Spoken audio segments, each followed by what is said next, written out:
Welcome back to another episode of In the Shop, where we look at interesting vehicles and talk about what it would take to get them back on the road. Today, we have a 1986 Kenworth K100. This is a 4x4 and it's powered by a Cummins ISM 11-liter inline 6-cylinder turbo diesel engine rated at 330 horsepower. So, if you were wondering, yes, there is such a thing as too much horsepower in a truck. It was actually common practice for companies to derate the engine so they wouldn't be over. These guys are pretty bulletproof as long as you keep up with the maintenance. The oil was changed regularly, but the coolant was not. And that's why this engine has thrown a head gasket. Head gaskets are cheap and easy to do on these, so no big deal. These trucks came with either a single turbo or a twin turbo setup. This one has the single turbo, which is mounted on the passenger side of the engine. These engines make great power even without the assistance of a turbocharger, but that doesn't stop them from adding one anyway. This K100 also came with a hefty 13-speed transmission, which I can't seem to find a tag on. So if anyone knows what it is, please let me know down below. It is most likely a Fuller transmission, though, as those were commonly used in these trucks. This truck had a price tag of $25,000 when it was new, which is the same price as a base model 2021 F250. Adjusting for inflation, that would be about $74,000. Now, you could get a fully loaded 1986 K100 with all the bells and whistles for around $86,000, which is the same price as a fully loaded 2021 F250.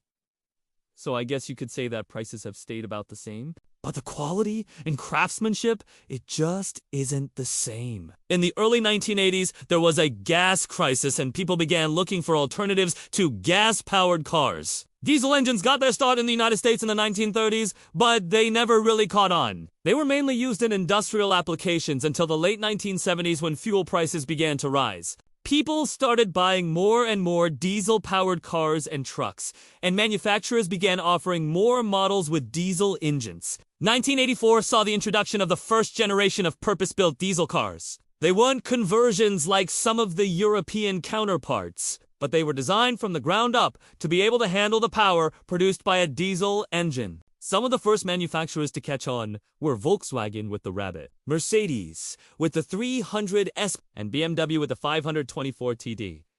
These cars proved to be popular and reliable. And people began to see that diesel engines weren't just for trucks anymore. The next several years saw an increase in the number of diesel engines offered in both cars and trucks. This trend continues today, and there are now more options than ever for people who want to buy a diesel-powered vehicle. Whether you want a small car or a heavy-duty truck, there is sure to be a diesel option that meets your needs. Most of the major manufacturers offer diesel engines in their lineups, including Ford, General Motors, Chrysler, Toyota, Nissan, Honda, and Hyundai. There are even some hybrid options available. As fuel prices continue to rise, it is likely that diesel engines will become even more popular. After all, they are more fuel efficient than their gasoline counterparts and produce less carbon dioxide. Plus, they just sound cool. So, the next time you're in the market for a new car,